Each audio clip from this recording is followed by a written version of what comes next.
Oh, what's up, friends? How's everybody doing? I literally had a whole intro set up, and then moments before, I leaned over to turn the mixer around, and all of a sudden, I lost, I lost the whole intro there. So yeah, so give me 1 second, everybody. This is classic hot mess express.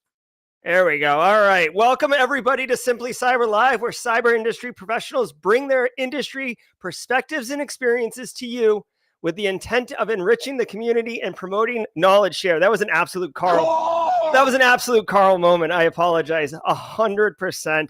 Let's take it from the top, everybody. All right. I'm your host, Dr. Gerald Lozier, and today I'm thrilled, really thrilled, to welcome an extraordinary guest with us, Henry Danielson. He's a seasoned cybersecurity consultant with a rich background in education management,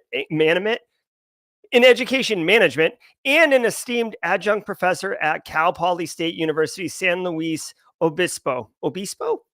Henry's expertise stretches across cybersecurity, IT, and nonprofit orgs, educational technology, and instructional design. His work, especially at the California Cybersecurity Institute, exemplifies a commitment to advancing cybersecurity training and research for a wide array of sectors, including federal, state, technology, academic, K through 12, law enforcement, and military orgs alike. Now, not only is Henry a bearer of multiple prestigious cybersecurity industry certifications, but he's also a vital member of the, get ready, I'm gonna have to take 2 breaths on this one, the Interplanetary Networking Special Interest Working Group's Technical Documentation Work Group. Okay, his contributions to cybersecurity education, particularly through initiatives like the Cyber to Schools campaign, and his pivotal role in bringing Cal Poly and the CCI to prominent platforms like DEF CON's Aerospace Village and Biohacking Village. This thing's already off the rails, y'all. His work within DEF CON's Aerospace and Biohacking Village underscores his innovative approach to cyber education and outreach. He's a really great guy. Under Henry's guidance, the California Cybersecurity Innovative Challenge saw a remarkable transformation, introducing over 500 California students to 3D virtual cybersecurity learning environments, which I am absolutely interested in hearing. I hope we have time to get to it. His efforts have not only enriched the educational experience for students, but have also played a crucial role in shaping the future cybersecurity landscape. In today's show, we're diving into the exciting realm of the Cal Poly Space Grand Challenge CTF. With Henry's extensive involvement in cybersecurity challenges for students and his knack for creating engaging and educational content, we're in for an insightful discussion on how these competitions prepare the next generation for the cybersecurity challenges of the future. So get ready to explore the intersection of cybersecurity, education, and space exploration. Do me a favor, squad members, drop your Oprah emotes in chat. And if you're not a squad member, drop your hands clapping so we can welcome and give a warm welcome to our friend, Henry Danielson, a pioneer in bridging the gap between cybersecurity education and practical real-world application. Let's go.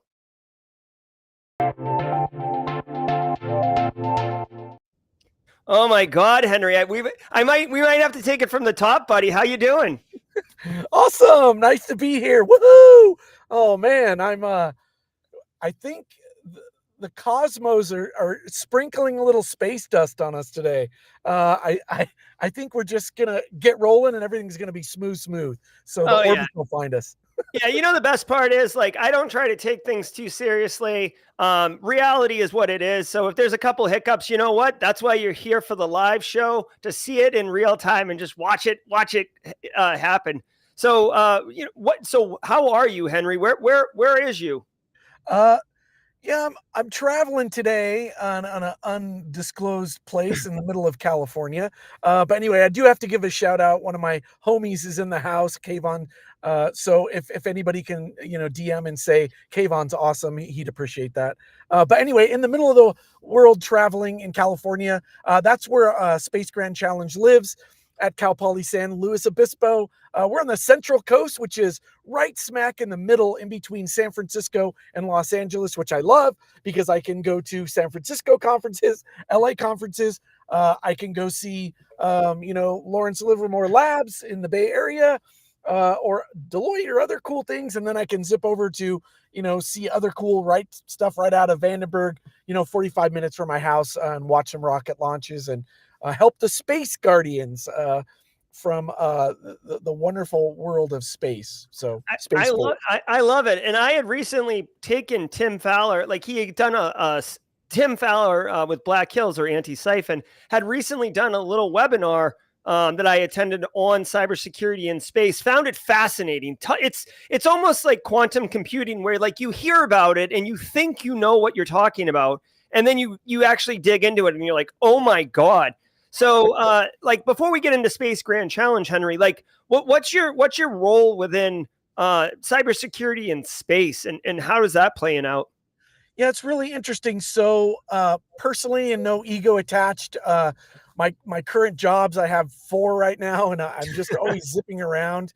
So I run a small school district, and that's what actually got me into cybersecurity initially. Our website was hacked. I am the CTO slash CISO slash all of it. We have 5 schools. It's a very small school district, about 600 kids.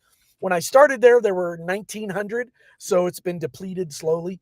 But anyway, that was like my initial stabbing or touching the devices. And when you set up a firewall, you start to learn what security is. When you're seeing what other people can do to get into your network, you start to see these things. And one of the cool ones was our WordPress did not have word fence around it, and we were hacked. And all the person did was say, hey, I got your credentials. I just reset your stuff. So this was a white hat hacker, ethical person. So that was my touching the world of cyber early on. And I've been there almost 20 years. And as a professor at CalPoly, I always wanted to teach young people how to do specifically technology websites, podcasts, blogs, and get them into protecting themselves from threat actors. So that was one of the parts. And then that started to get really busy with trying to teach as well as doing the school district, I thought, hey, they have a cybersecurity institute. And what happened was the state of California approached Cal Poly State University in San Luis and said, hey, we want to have a California-based cyber competition. We want you to run it. First challenge, out the gate. What? This is awesome. And we invited them to come to Camp San Luis Obispo. It is a military base. Camp San Luis is a National Army Guard base. And we were able to do what we called immersive cybersecurity. We built 8 rooms. The first one had to do with a watershed that was compromised. And what we ended up doing was having 150 kids come, stay on Cal Poly's campus, learn what cybersecurity was. We trained them for a while. And it was a 2-hour or 2-day event. We had Blackhawks come down, and Whoa, we had cool. the cyber ops team that was the Department of Justice came with their forensics van. We had the bomb squad. They came. So it was just this cool event where the kids had to actually go in and find out 2 things. How did the watershed get compromised? And it was a sewer/water plant. And then also the other cool part was we did a bug bounty and we talked about responsible disclosure. So there was a website that they had to penetrate, but if they got through and the scope of work was more than what they were asked, they got penalized. It was really cool. So we taught them a lot of different things about web exploitation, the normal things that you see in web stuff. So that was one of the things that was really striking to me. And then I thought, wow, this is really cool. COVID came and, we had to pivot, and I'll get to that. And then what happened was I started to get into the space stuff about probably 9 years ago, and just being local and understanding how satellites work. I was working with this girl named Laura Chappell, and she runs a thing called Wireshark. Chapel University. She was one of the first Wireshark instructors. And she was teaching me how to use Wireshark and to analyze captures from Vint Cerf's first initial deep space network. And I just thought it was so cool. Like, what? We're looking bits and bytes and zeros and ones, baby, from the original deep space network. And that to me just kind of set me down another fun rabbit hole to find out, hey, how does interplanetary networks begin? So anyway, that's what I do. And then I also am a social engineer on the side. I just wrote a book this last year. Very proud. It takes a long time to write a book. I ended up, Yeah, for sure. about What's the name of the book? I'll bring it up. if you just Google social engineering Henry Danielson Amazon, it'll come up. All right. And super fun. I found that I took a person to DEF CON for the first time, and they were blown away. They were a marketer. His name was Jimmy, and he said, "Hey, man, I think we should write a book. You taught me so much." Yeah, that's it. And so he helped me write this book, and we told the story of, hey, you need to protect yourself. You can go to DEF CON safely. What? No way. You're going to get hacked. No way. So I started to find out a little bit more about what older folks, retired folks, and young people don't understand about social engineering. So I go down to the farmers market now, give about 5 away every couple months, and talk to people about social engineering. I don't sell them. I didn't do it to make money. I did it to share my knowledge, and it's been really great. All my grandmas, they've given them to church people, and it's gone wild at the retirement communities, if you will. So I'm doing really well with that. So that was another thing that I found was cool. So I do social engineer. I have hacked Apple. That's my biggest story. Maybe we can get to that later. But so, yeah, I have a few jobs that I roll with. And then also just a regular ethical hacker on the side doing pen tests for local communities and other people out there on the planet. I try to, not charge them as much as I can, but just try to get their security posture up and rolling. So, and then I work with Space Force now, which I've been doing for a little while, trying to get their Guardians to be protected and learn the basics of Wireshark and other types of tools. So very, very excited. So I know that was a lot, but just it was all awesome stuff, bro. I just I can't take notes fast enough for like pins to go back to. So we're here to talk about Space Grand Challenge. So let's talk about that first, and then we'll pivot back to Space Force and your work there, and your social engineering folks, and DEF CON and Aerospace Village and biohacking and all the good stuff. Let's talk about Space Grand Challenge for a second. So you said the CTF with the watershed, and that sounds like your first foray into the CTFs. Space Grand Challenge is an epic CTF, right? So what is Space Grand Challenge? And I know we have a little demo video. Let me know when it would be appropriate to play that, and I'll drop that. But for those who don't know, as I didn't know when I first got involved with this, and just as a quick aside for everybody in the Simply Cyber community, let me tell you how this talk came to be. I was on a call with CalPoly with something completely unrelated, and they mentioned this. And I said, can I get, they're like, it's for high schoolers. I'm like, yeah, but can I, I won't score. Like, you don't even have to put me on the scoreboard. Just, can I mess around with this? Can I hack into this thing? And they're like, I sure, but it's not until April. And I'm like, well, okay. I'm like, well, we should tell everybody about this. They're like, let's do it. So that's where this whole thing came from. So I know what it is, but share with community, if you would, Henry, what is Space Grand Challenge? Yeah. So one of the things that we found was space always interests young people. So for middle and high school students, when you talk about going to the moon, by the way, some other company has a 5G contract. They're going to put 5G on the moon. I mean, just talking about space knowledge and understanding how rockets work always fascinates young people. Then when you do, is you trick them into talking about cybersecurity. Hey, what's the CIA triad? Just start from the beginning. And Space Grand Challenge, to us, we really wanted to make something different that is gamified, right? So that gamification that we built, and we believe you're playing something, you're not just in the terminal or in a command line or doing what I call a range and everybody else calls a range, right? Mm-hmm. Those type of things are great and awesome, but for kids, those are rough. And I'm just going to say that out loud. It's rough. They get stuck in a range. They don't know the Linux command, and they've GTS'd it, Google that stuff, and they get stuck. Mm-hmm. So we wanted to gamify it. So what we did was we have a couple classes at CalPoly where they teach Unity. There's two gamified engines, Unreal Engine as well as Unity, are most of the ones when they build large games that are cajillions of dollars. And by the way, it's $1 billion industry, gaming.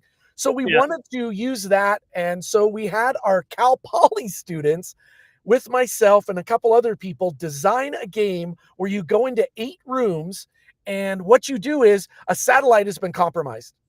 And you go from forensics analysis to, who is the special person of interest that did it.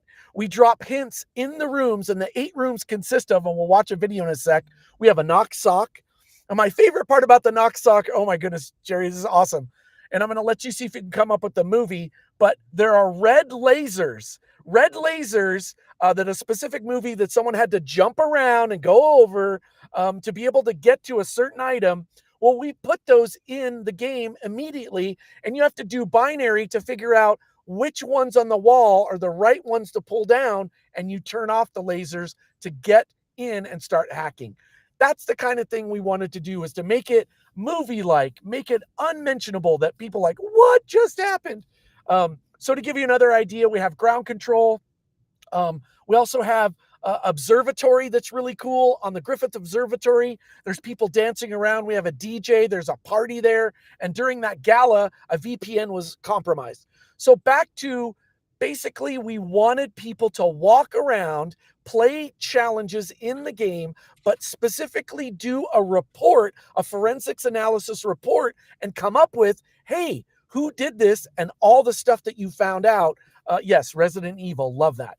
And found out different kinds of things that we're going through. And then to pivot from that, it's Twitch live streamed. What? Totally Oh my awesome. God, dude. Yeah, the kids are in Discord. They're in one room. We wrote a bot so that they would stop cussing. This is a really funny deal. They started using emojis to communicate with each other. So the middle school kids that had their own language and emojis, and we were like, oh, geez. So now we have to write an emoji bot with real world emojis that mean specific things. The second part of the game, after you've done the 8 rooms, which is about 4 hours, is a 3-hour EC2 instance of a forensics image that you go in and we teach. Well, they're in Wireshark. They're doing some event surf stuff. We also have something that you'll see in the video called STK, which is a software toolkit, satellite toolkit. So it's a simulation of a satellite that's been compromised, and you have to data scrub and analyze when that time was. So you also are using data science to have that happen. So 2 things happen in our game. You get a remote desktop, and I know people in this, what, Henry, why would you use remote desktop? That's the most unsecured thing on the planet. Yeah. Yes, I completely agree with you. However, middle and high school students, we want them to understand the past and understand the future. So during the game, in order to get to the instance, the EC2 AWS instance, we have them use RDP and jump on there and play for the hour. I'm sorry, for the 7 hours is how long it plays. Usually there's 6 teams, and we base that off of Cyber Patriot because we were fans of Cyber Patriot and wanted little kids to kind of understand what that is. To me, to this day, the fact that a middle school kid can solve challenges in Wireshark and knows what EOPOL is, that's wireless in Wireshark, OMG, like, man, it's just so much cool stuff. So that's what Space Grand Challenge is. And if I didn't remiss, again, the Twitch stream live, we had broadcasters from our esports cool kids at CalPoly. They're already playing games in an esports club, and they become the casters for that weekend on that Saturday. Oh man, this thing has like so many layers of, community and value and frankly, just coolness. This is why I want everyone in the community to hear about this, because it's not just a CTF. Like, to call it a CTF is like grossly underselling it. And it's really cool. It's really cool. Yeah, I love it. So how can people get involved before we watch the little video? Yeah, so it's free. We always have it for free. We also run sandboxes, so anybody can play, like anybody. I know every time I say this, I appreciate that, Nick Barker, that people come up to me after we've done it and gone, the older generation, and go, wow, why wasn't this in school when I was playing? I would have got hooked on Cyberny in a nanosecond. Like, this is awesome. So I do believe that, and I do want to give a shout out to the Wicked. They're one of the people that got us into the esports. It's a women's CTF. If you don't know about it, the Wicked Challenge is awesome. GTS that or bring that up. But I want Is to it, give a shout out to them because they were one yeah. of the people that I saw doing esports and doing that. And it was Is it about Wicked 4 years 6? ago in Las Vegas. Is it Wicked 6 or Wicked? Yes. I think it's Yep. Wicked 6. Yeah, Yep. I'll bring them up because Yep. I've done work with them also. And it's for women. It's awesome. So Yeah. anyway, I'm always a proponent of bringing women into this. And how do people get involved?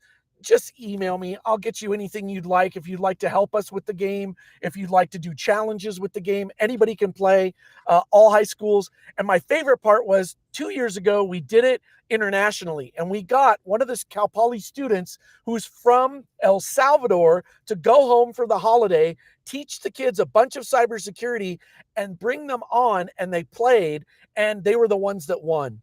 And their Instagram post, I'll share that with you at some point. It was beautiful. Like, so cool that these El Salvador kids that didn't even speak English, and we did a full Space Grand Challenge. All the class the coursework that you're looking at right there in the Thinkific, we had it translated into Spanish for them. So we also Oh have my a God, site that's now awesome. that has Spanish. So I don't know. I'm honored. I'm really super psyched that we're able to do this, and I'm at the pleasure in working and servicing all the different kids out there, and I hope I change their lives. So if you need to get in touch with me, just give me a shout out and I can get you involved. But any student in the United States can play. You just need more than 3 people to play, because one person can't do 7 hours of Space Grand Challenge. They'll go cuckoo pants and they won't be able to do it. Yeah. So to that point, I actually want to say, for people in the community, like, this is a good volunteer opportunity. You could be a coach. Yes. If you want to, if you have a kid, like a child that you're looking to get into it, you could have them and like their friends form a team, and you could get involved. You don't have to be a school. You don't have to be a K through 12. You don't have to be a Boy Scout troop leader. Like, if you have enough kids, you could have a family team, right? And just go in there, go hard. Yes. And who's to really know if you're middle or high school kids? I mean, if you're, just play and have a good time. Other thing I think that's really interesting is it's all tied to the NICE framework. Of course, we did that. It's because we want to make sure we give a shout out to NICE and NIST that, hey, this is respectful. We want to talk about what the students at the end, they get a little score and it says, hey, you're really good at forensics analysis. You know what? You should be a network admin. You know what? You should be a SOC engineer. Tier 1, you're in it. So those are the type of things that we try to tell the kids at the end. And they also get a digital badge from Open Badges that they put on their wonderful LinkedIn or profile or the bottom of their webpage to show, hey, I participated in these things. 100%. So that's what I want everybody to understand too. Like, there's a lot of opportunity, a lot of value. But let me ask you this too, Henry. So if say you're 21 or 22, right? And like you're in chat right now and you think you can grind 7 hours by yourself, like, but you don't want to. Here's my thing. I know there's people in chat who want to do this. I want to do this, but I also don't want to rob a middle school. Like, I'm not that guy. I'm not going to like take a rec ball from a middle schooler and beat him off the head and be like, oh, O'Doyle rules. So like, is it possible to compete and not be like on the leaderboard? Is it possible to get access without So we run it multiple times. So that's a good thing. I'm going to be at RSA. It will be flicked on during RSA. Anybody can play. I will give you the link, Jerry. You can put it in the next time. And RSA's the next time we run it after Space Grand Challenge is May 8th and 9th. So a week and a half later, you could go play it. It'll be on for that weekend and you can hang out. So yes, and then we have sandboxes that are planned that we'll just flick it on. Also, if you're a coach and you have some kids and you want to play this and you have a school that is competing against another school, just call me. Beam over Scotty and my friends and we'll help you. I want to help people get to the next level. And I guarantee you will have a good time and get some points. We did put some winner points in there. I like to call them gimmies, because we want people to be successful. This isn't something where we gotcha, right? This isn't a gotcha game. This is a have fun game. I love it. So let's play this video. Okay. Let everybody kind of like marinate in the hype that this is. And we'll be back in about 90 seconds with even more Henry Danielson.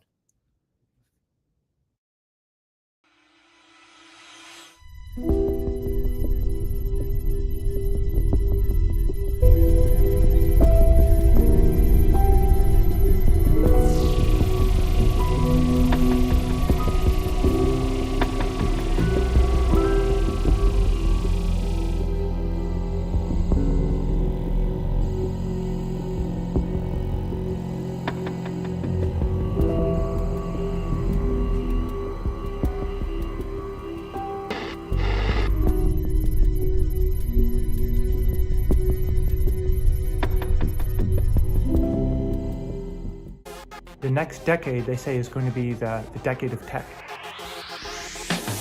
And in that decade of tech, people like you are going to become really important.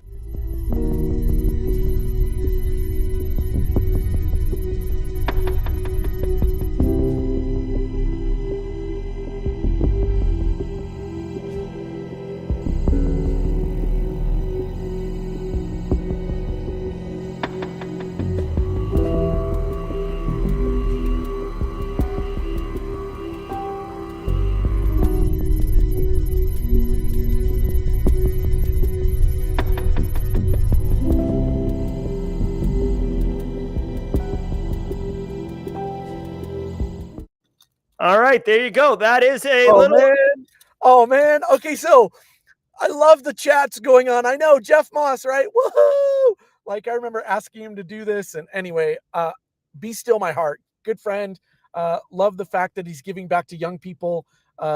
Really cool stuff. I love the chats talking about what the Space Grand Challenge looks like. I have to hold up our little badge here for a second.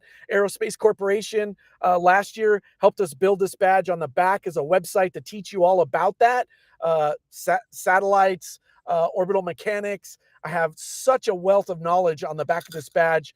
And we gave these to the students. And if you find me at DEF CON and I have some in my bag, whoop, whoop, might be able to take care of you. But anyway, the challenge. At the end there was a simulation of the world and satellites zipping around. That's called Satellite Toolkit. And that is used by NASA, all these big wigs, and we're able to get it because we're a university. So I teach the students how to use this. And let me tell you, I'll never forget standing next to a CIO and from NASA. Her name was Renee Wynn, and she said to me, "You're teaching who? Middle school kids this stuff?" And I was just so like, yeah, they get it. I can teach them how to look at this stuff. And they suck it up because it's a simulation. It looks real. It's real world technology. This isn't just a game, if you will. So we sneak in those little things by the time they leave there, understanding orbits, how the mechanics work, what perigee and other things have to do with orbits. It's amazing knowledge to understand what that is. And if you watch in the beginning of the video too, you saw some of the rooms. And the rooms, they get addicted. They're super fun. We're dropping things in there that one of my other favorite ones is there's just some keys that you have to find, right? There's a key and then oh man, this isn't the right key. So it says, hey, go over to that computer number 3 and see what you can find. Zip, zip, zip, zip. They go over to that computer, they turn it on, and they're like, oh, this isn't the right computer. It's the one next to you. Okay. And they go next to it. There's the second key. They bring it back. They walk over, they turn it, and they get a flag. So those are some of the type of things that we do. I also can't express enough that we need more people in this. And I'd love for you to pull up cyberseek.org and show the world right now how many current positions are in California. And we don't have enough humans doing this. And just like space, and just like forensics, all those different places, you click on it and it tells you how many. You just roll over the dang thing. Here's a few jobs. And I'd love for Jerry, wherever you're at, where's your state? I'm in South Carolina. We only have 18,000. It's pretty competitive down here in South Carolina, South Carolina, 6,000 in South Carolina. But I will point out states that don't have income tax, like Texas and Florida, they're popping at 46,000, 30,000, and that's straight cash, homie, for you. Tennessee's another state that doesn't do it, 7,000 there. So giddy up on some cyber jobs. Yeah. And I do have to give one quick shout out to the Aerospace Village that I've been involved with for a while. Phenomenal people. I'll be at RSA. Please come say hi to me at the Sandbox if you're at RSA or at DEF CON. Please come recognize me, give me an elbow, a shout, something fun. It is really amazing the people that volunteer their time to get better at and teach other people about space and aerospace. And we have some great pilots there that can tell you amazing stories, jet pilots, now working on encryption for jets, encryptions for different things.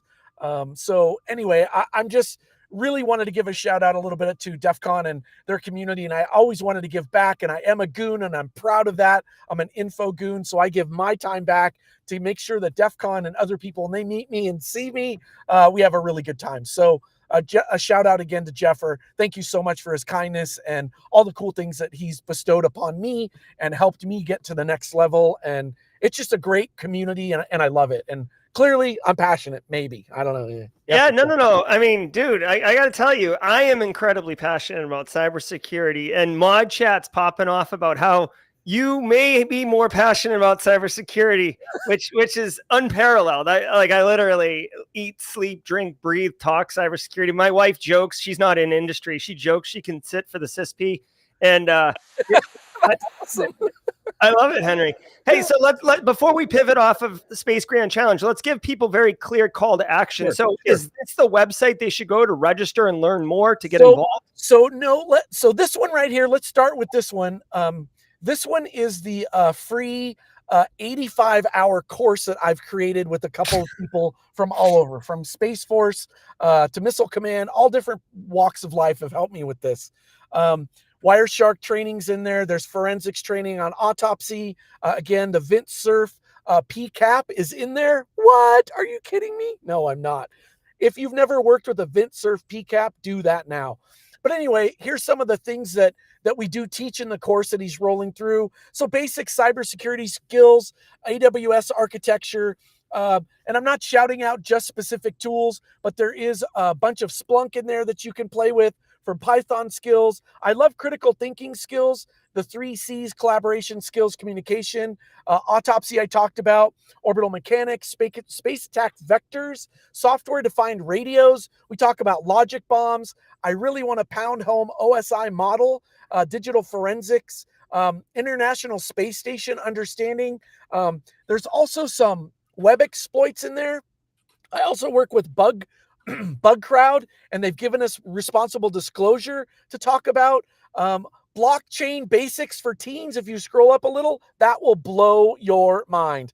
I would go read that right now. Stop what you're doing, because I'm about to ruin the image and the style that you're used to. Yes, okay. Look at this, Henry. I love it. So anyway, go get that book, and it's for teens. And it explains what blockchain is. We do have blockchain challenges in there, understanding how that works. So I just really want to help other people get to this. My biggest frustration is I can't get warm bodies at schools to do this because teachers are overwhelmed. I'm frustrated because I can't get the word out quick enough to say, hey, just sign up and play. So back to the website. Sorry. If you just go to Google GTS that CCI CalPoly, the first top of it is Space Grand Challenge, or you can just do CalPoly Space Grand Challenge. And once you get to that webpage, we're turning on registration in the next week. And we do this kind of on purpose. The curriculum has been up since January 3rd. And I'll just show you, if you scroll down a little bit, keep going. You'll see the training down there, and it says student training. That's where it is. This was a cool picture of them in our warehouse when the 150 kids were there when they were hacking the watershed. Very cool, working with the military. This is also a good opportunity to share with students about STEM and about working for public entities, for Space Force, for the military, for other government-issued places that need support and people like you. And the sign up for Space Grand Challenge. Also, there's a newsletter up there. I got to give a shout out to Kayvon. Anything that we do about Space Grand Challenge, if you click on that for future announcement, put your name in, we'll definitely tell you as soon as registration opens. And we also have a newsletter that's based around cyber and space. So really fun stuff that I find I'm proud of and really stoked to be able to share with your community and all the kind words that people are saying in the background on the chat. This is overwhelming, and I really want to also give a shout out to Bill Britton that was going to help us do this today, but had some stuff he had to do. And I still think, Jerry, you should have Bill on here. He'll blow your mind with the knowledge that he has and his vision of trying to get this space done. And at one time, a couple years ago, he came up to me and he goes, you know what, Henry? I think the next thing might be agriculture. I think we might be able to hack some tractors. And I just go, what? We're going to do tractors? Let's Okay. go. Yeah, just like, let's go. Go get John Deere online too. Let's go. Exactly. So anyway, I don't know. I'd love to talk a little bit more. What other things would you like to know about STC? Yeah. Well, so just to put a pin in it, to clear everything up with everybody. So I've dropped a link in chat. I'm going to pin that link to the chat message on YouTube. So if you're watching on YouTube, you just got to go to the top of chat. It's right there. All the information for competing, being a coach, getting involved as a volunteer, whatever it is that you want, even if it's just to explore this. Hell, sorry, Kennedy, if you just want to promote it on social media that you heard about it and other people might find it interesting, as simple as that is a way to get involved, right? So, help it out. Like I said, the reason I brought homeschool. Yes, homeschool co-ops. I'm seeing in the chat. Yes, you may. Sorry to interrupt. No, it's good. It's like this, like, hopefully the community understands why I wanted this topic as a Simply Cyber Live episode, because it's super cool. It's super interesting. And it's just different because, and I have been in that environment. I don't know, like, I don't know if I got special access to mess around in it or if it's open or something. I can't remember how it happened, but like, I've been in it. It is literally an immersive experience CTF. It's not a terminal shell. Like, there's terminal shells in there, but it's not that. And if Henry, you don't know this about me, but chat does. I have this, like, I try to avoid CTFs because I inevitably go down a rabbit hole. I like forget to like last CTF I did, I got accidentally pulled into it. I didn't realize I was doing it until I was in it. And then I was like, oh, I'm in it. And started it at about 6 a.m. It was probably 2:30. I hadn't brushed my teeth. I was still in my pajamas. Like, my kids had soccer practice, like, missed that. I didn't eat. And I was just like, like, I don't know if you know Black Hills Information Security, but they have they had this Prompt Zine magazine or Prompt magazine, and there was like a CTF hidden in the last issue. And I thought it was just one like challenge with some 3D glasses, and it ended up being the whole thing. And I had to solve the damn thing. It overtook me. So anyways, so anyways, I did do this one. It's very immersive. I don't want to give anything away, but when I got to one challenge that was going to require me to like leave my desk to go get a piece of equipment, I was like, all right, I can't with this. Yeah, what's cool is, I mean, you're going to get points, you're going to win. And that's what I want people to do, is to go have a good time with it. And I think we should choke them up with the Instagram before we close out today. That video, if we could watch 12 seconds of it, I guarantee you'll be stoked. Well, I don't think I'll be able to play the audio of it, unfortunately, but you can see here on chat. Yep. This is the El Salvadorian team that Henry was talking about there. They're part of the grand, I'll just read it. Part of the Grand Challenge, the Space Grand Challenge, consisting of cyber awareness and encryption, coding, etc. There we go. Getting screenshots of it. Each challenge had different escape rooms. So if you like escape rooms, this is perfect for you. 6 total. Finding the clues. They crushed it, straight up crushing it. 7 hours to finish, Casually Joseph. So be on the alert there, buddy. Yeah, I love it. It's so beautiful. It's touching to hear them say, we've never done this before. We practiced for a little bit and we won the international competition. We were the winners. And I love the fact that it was 3 girls and a guy. Like, what? This is awesome. So shout out to the women in the world too. I don't know. If you heard this, it would choke you up. I'm telling you. And you could also, I was going to tell you, you could put my email in there too. I can handle it. So if you want to give them my email as well, drop the email in the private chat there, and I will drop it in. I'll drop it in YouTube chat, and people who want to connect with Henry either for just to hang out or coordinate on some project or learn more, I'll drop it in here. Henry Danielson email. You're getting direct access to the man. Boom. Oh, and I'm really honored to be here. I learned about you, and your community is phenomenal.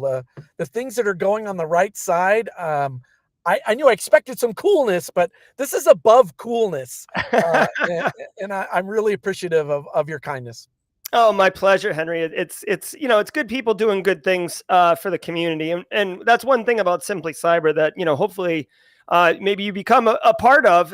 We're all about support, inclusion, empowering people to explore in their own interests, and yeah, I mean you're totally you check all the boxes, Henry, for Simply Cyber community membership for sure. That's awesome. Well, anything I can do for you all, let me know. Would love to do a 20-minute talk on satellites and hacking. Let's do it. Well, I will tell you that we actually have a Simply Cyber Con that happens in November. Oh, okay. And if you'd like to be a speaker at that, Cool. we can I'll turn in my speaker. What's that called? Turn in the papers. CFP. All the papers. Yeah, I will pre-approve you. I do have the mod team might be upset with me, but I will pre-approve you. I think they would agree with me that you're cleared to be here. So I'm going to go through and look at through chat for some questions, but a couple of them have been coming through. Chris Cahill had a question around implementing cyber in space missions. Can you answer that? So right now, the world is going from analog to digital. So let's just talk about that for a half a second. My students told me this the other day. You don't say it's been a minute, you say it's been a fat minute. And I just learned that the other day. That's PHAT. Adding that to my lexicon as well. Yeah. So it's been a fat minute. But anyway, analog to digital, we have to switch those. That's hard. That's talking, let's just say 600 lines of code to 3 million, or switching a total different type of communication from, our radio waves to optical. That's a huge change. And I always like to, in kindness with thinking about Cat5 and thinking about now we're doing fiber optics. That's everywhere now, right? I mean, we don't use the copper unless we have to in situations. Now, if you're doing a run, it's going to be that. So think about us going from copper now to optical, the same thing within space. And let me bring it around and talk about cyber encryption, right? So they call this now in the space industry, but you all have heard it. They're using secure by design.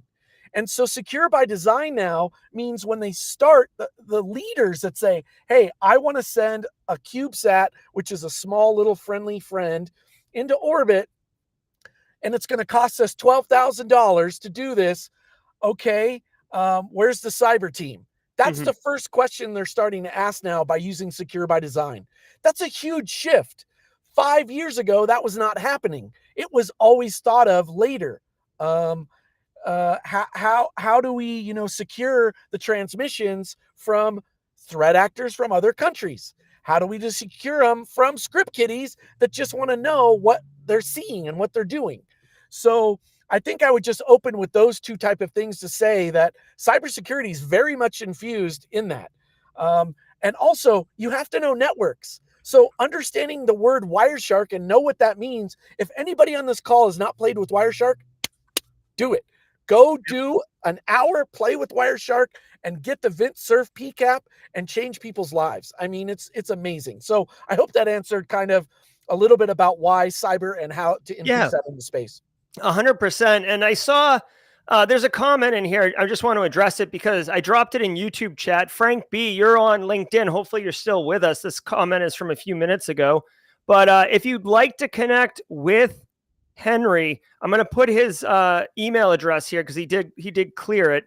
I'm going to put his email address on stage here. You can go ahead and connect with Henry there. He is on LinkedIn, so you can connect with him there. And get involved with Space Grand Challenge and these other initiatives that Henry is involved with. Henry, I'm really looking forward to high-fiving you at DEF CON this year for sure. Oh yeah, for sure, man. It's gonna be awesome. So I just got a new helmet this year and I can't wait. I was gonna bring it today, but I'm saving it for Space Grand Challenge. Every year I wear a different space helmet. And this one this year is just out of this world, and I'm pretty excited about it. So whenever I do my opening statement on Friday night, our opening ceremonies, I just tell everyone to have fun. We usually try to have a special guest say, hey, welcome. Last year, Kayvon got someone from the Office of Cybersecurity from the White House. It was awesome. talking about why space is relevant, why that's awesome. We have had Vint Cerf talk before. If you don't know who Vint Cerf is right now, another slap at you, go check out who Vint Cerf is. He's changing lives. And my last thing I wanted to say about that is the IPN SIG. If we could pull that up for 2 seconds, I want to blow everyone's mind. What is it? IPN show SIG? them IPNSIG.org. And I want to show you this cool thing we use called the Zotero library. It's kind of academic-y, but really cool. In the top right, you'll see the words, let's see, I can't. Interplanetary chapter, about us, working groups. A library, sorry. The word library, click on that. I'm looking for it. I got it. I got you.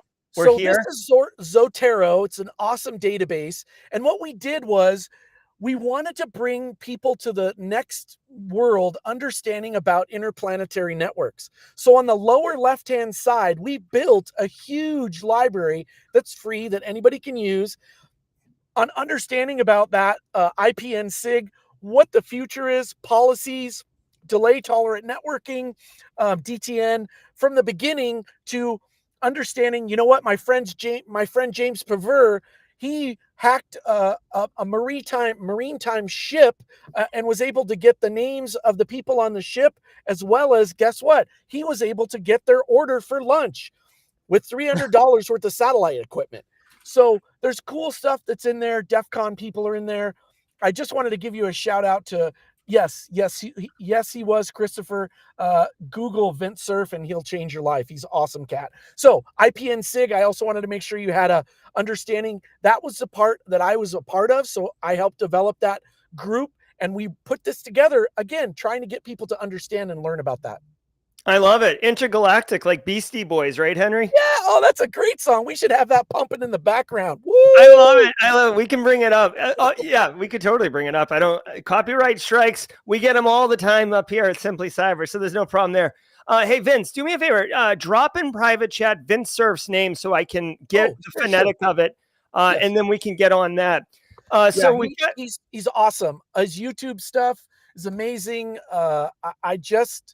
I don't know else how to say. And by the way, he's, I think, 4th in charge at Google. That's his real job. Oh my God. And again, created the Deep Space Network as well as the regular network as well. Silly, cool cat to have on the tip of your tongue. Oh, he looks like and I'd like to get him on here. What do you think about them cool cats? Yeah, if you want to make an introduction, this guy looks like he's next level. Like he kind of looks like Bruce Schneier too. He does. He's very similar to Bruce. Yes. Yeah. If you want to make an introduction to Vince Cerf, we can giddy up. I'm sure he's busy with all his jobs and stuff. So what happens is really cool with Vint, because he likes to give back to the community, is it just takes a little while to schedule it. That's all. It's not like you can't do it next week. Okay, cool. I didn't say that, but I will do an introduction and let you meet him. Yeah, please do. Don't worry. We're pretty backed up here at Simply Cyber. Oh, yeah. No, this is a future goal of mine, so that you can meet Vint and go, Henry, man, that was a cool cat. And by the way, he loves fedoras. So open with that. What kind of fedoras do you like? And that'll just destroy your conversation. Yeah, I'll have to do some research because I thought there was only one kind of fedora. I thought a fedora was a fedora. So I've already admitted my ignorance here. So if Vince Cerf's watching the stream, he's already decided he's out on Simply Cyber. So we'll have to scrub this from the replay. But it's all good. So speaking of wearing helmets, Henry, and doing space stuff, Kimberly actually asked chat to sound off on who was going to Hack Space Con. Are you going to Hack Space Con, Henry? And I know you're not, but like, what are your thoughts about Hack Space Con? So I've had 2 people do podcasts and walk around and show me. I was blown away. I'm on the East Coast, and it's always a timing thing. As a professor, it's hard for me to go during that time. That's my why. Would I like to go? Heck yeah. I just have to stop teaching, and that's hard for me to say no. But Tim Fowler will be there, as you've met, and did the software defined radio challenge or class with him.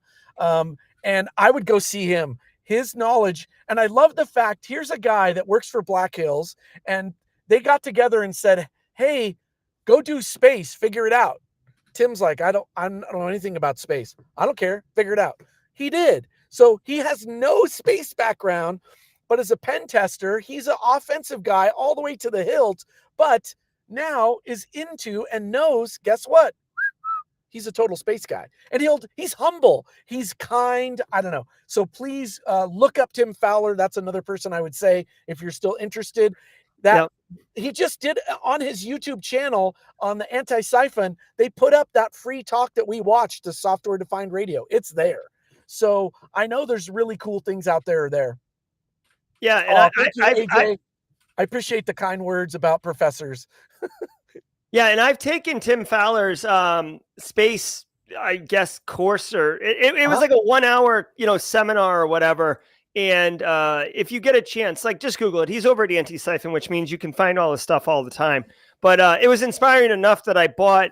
What's the book? Jacob Oakley. Yeah, yes. That book. Yeah, I'm going to bring that up. Talk about this book for a second. If you're even remotely interested in cybersecurity in space, which, by the way, I'm telling you for a fact, it is nothing like you would expect. You cannot apply conventional thought to space cybersecurity for numerous reasons. Can you talk about this book? Yeah. So I think what really happens when you start to dive into space and understand the physics, the aerospace physics of it. Yeah, that's the book. It's amazing. And I just think people go, wow, that's a little heavy for me. I don't know if I get all that. How they float around in space and the orbitology of it. Why we can only talk to satellites 4 times a day. Those type of things. It's almost a mental struggle for some people. So I think what happens is people just kind of get away from it. And then this human, man, it is amazing. He breaks it down into terminology that everybody can understand. And he does it in analogy ways that you go, oh, I get it. Like a marble gets thrown out into space. By the way, if it hits something, since it's going 10,000 miles an hour, it'll create a hole this big in your spacecraft. Nobody thinks of those type of things. So I don't know. I just appreciate how he broke down what cyber is and what it entails, from encryption, from the ground segment, right, to the spacecraft. I love saying spacecraft. I sound so instead of satellite. But to how they talk through radios. I talked a little bit today about also laser or optical communication. There's so many cool things that are interesting about cybersecurity. What's on a satellite? Why are they so critical to us? There's 4 GPS ones out there for redundancy. Guess what? If we lost GPS right now, Jerry, we would be screwed. Yeah. All of our critical infrastructure, our planes, so many things, our military, our trains, all these things rely on this. And now we use it on a daily basis. I don't have any more maps in my car, physical maps, right, that I can flip out and go, man, I want to get to Yosemite. Nope, don't do that anymore. We rely on those. So those type of things I think are really critical. And he talks about that inside that book. So if anything, look up that book, because Jacob did a wonderful job. No, the book is not on Audible for those asking. It's on Kindle and it's on paperback. I own the paperback edition. It's a fairly quick read. Like, it is written to be consumed like easily. And he really does break it down to Henry's point. It's like, it's written for you to understand like what is going on. It's very like accessible and objective written. And you really begin to understand why. Like, just to kind of tease a few things for people. Like, first of all, you have to get it in space, and there's not a guarantee that when it gets to space, it's not damaged and it no longer works. Right. So like just getting it up to space is like your first hurdle to jump over. So don't talk to me about putting like an EDR agent on it or something, like, with all due respect, like, it's just not happening. And there's a million other things with like energy consumption, and you might say, oh, just put a solar panel on it. Yeah, that's okay. But like, the amount of energy it can, like, how big a solar panel can you stick on a 100 centimeter cube? Like, what do you, this isn't like International Space Station where this little Rubik's Cube deploys like 80 feet of solar panel, like somehow out of nowhere. So there's just a million challenges with it. Going back really quick to the lasers, because you mentioned laser communication from the ground station. I just want to confirm, you mentioned earlier in Space Grand Challenge that there's a room with lasers. We saw it in the video. Yes. You teased a trivia question for a movie. It's been long enough. I thought is it the scene from Entrapment with Catherine Zeta-Jones? Yes, it is. Yes, it is. Yes. All right. I feel good about that. I dropped it on Mod Chat. I had I want to bring it up because I had the YouTube video paused, and when I switched screens, it came up, and it was like Catherine Zeta-Jones, like from she's doing karate with the lasers. It's awesome. Yeah, from an interesting angle, and I just wanted to confirm that I, in fact, was getting this correct. So, yeah. So no, this is phenomenal, dude. We've got a couple minutes left. Space Talk. So here's the thing: I have questions. But I love the community so much that I am implored to, or not implored. I'm moved and motivated to ask their questions before my own. Space Tacos had a question. I don't know if it's a joke or not, honestly. Henry, one thing that you should know about me is like I'm like so team GRC. Like I can do blue and I can pretend to do red on TV, but like I'm GRC to the bone, and I'm trying to make GRC cool. So Space Tacos is in here. By the way, Space Tacos, like of all the episodes, Space Tacos, right? Like it's perfect. I love that.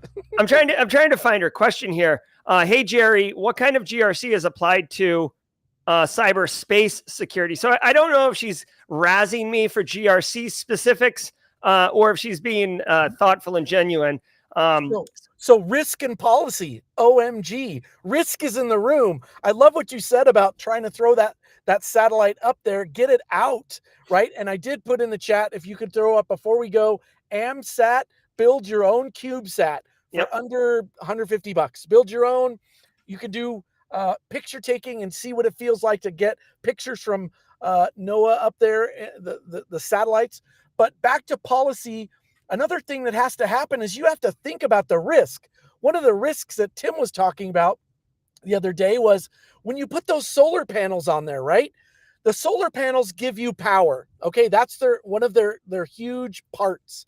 One of the other thing that's really interesting about that is just because you have 3 on all sides, the orbitology, you have to do the math.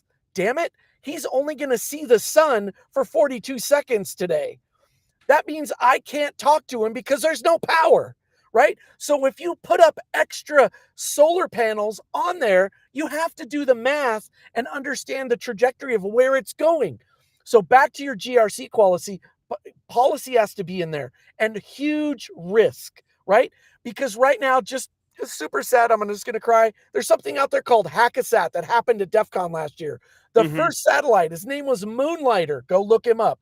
Rest in peace. He burned up about 2 months ago. His whole intention was to be able to spin around for the next 5 years so people could hack him, and that's what the government wanted it to do.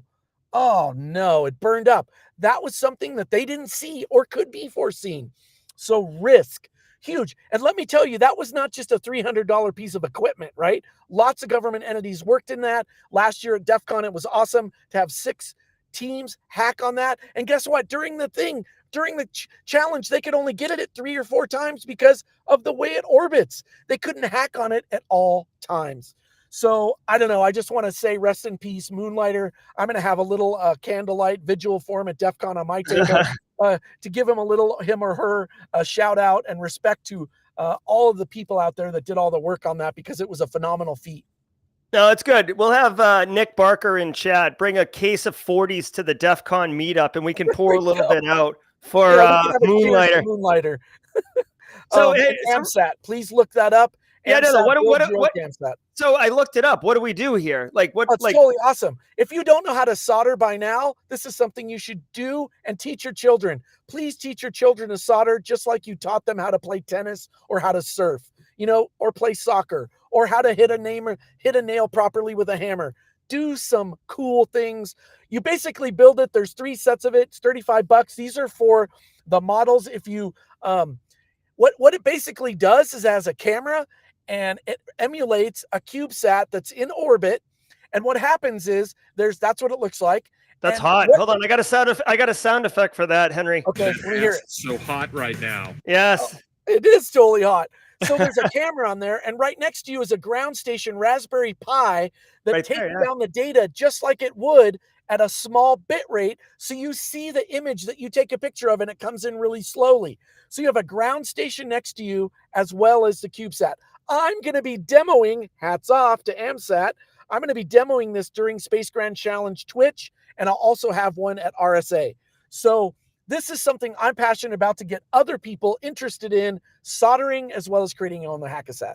Yeah, this is pretty cool. So basically what you're saying, like if I understand it correctly, you don't have to worry about getting this deployed. You don't have to get on a space vehicle and get it deployed. It's a simulation, but real. It actually emulates what a real CubeSat would do.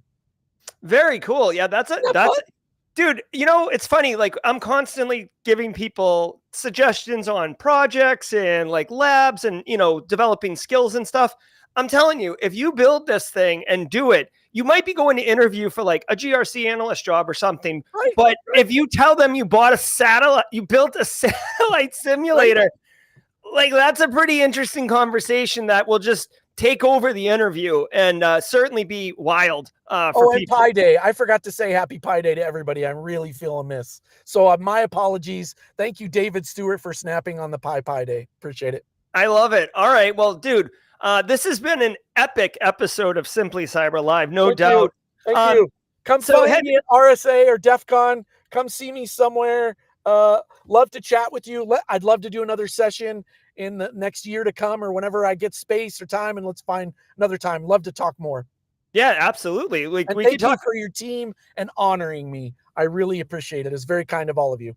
Oh, of course. Absolutely. The pleasure is all ours, Henry. We've got much more to talk about. Hopefully everybody got all the resources that were shared. Space Grand Challenge. Go check it out. Get involved with the community. Get involved with your school, your kid's school. Or if you're Casually Joseph, just go ham by yourself for 7 hours and try to run roughshod on it. It's all about good times. We will connect with you, Henry, at DEF CON, no doubt. Sure. I'll make you aware of, at a minimum, I will find you at Aerospace Village and say hi to you. At an ideal, we can have you at the Simply Cyber meetup, and we'll get you in the photo with the picture and all that. Awesome. That would be great. Well, Thank you so much for your time. It was awesome, Jerry. Thank you. This was so much fun. I have a great time and hope you all have a great weekend, and peace out. All right. I love it. Thank you so much, Henry Danielson. Chat, thank you so very much for your engagement, your wonderful questions. Caspian, Alyssa M, Nick Barker, Chris K. Hall, the mods like Kimberly, Justin, and Casually Joseph. You guys are all amazing. Until next time, y'all, stay secure. See ya. If you enjoyed that content, keep the cybersecurity train going by connecting with the other Simply Cyber community resources. We have the Discord server that's lively and always keeps the conversation going. You can connect with me directly on LinkedIn. And also every single weekday morning on the Simply Cyber channel, we're doing live daily cyber threat briefings, 8 a.m. Eastern time, as well as Thursday at 4:30 p.m. We're doing live stream interviews with industry experts, and we produce videos that we push out every Wednesday morning. I'm Jerry from Simply Cyber. I hope you enjoyed the content.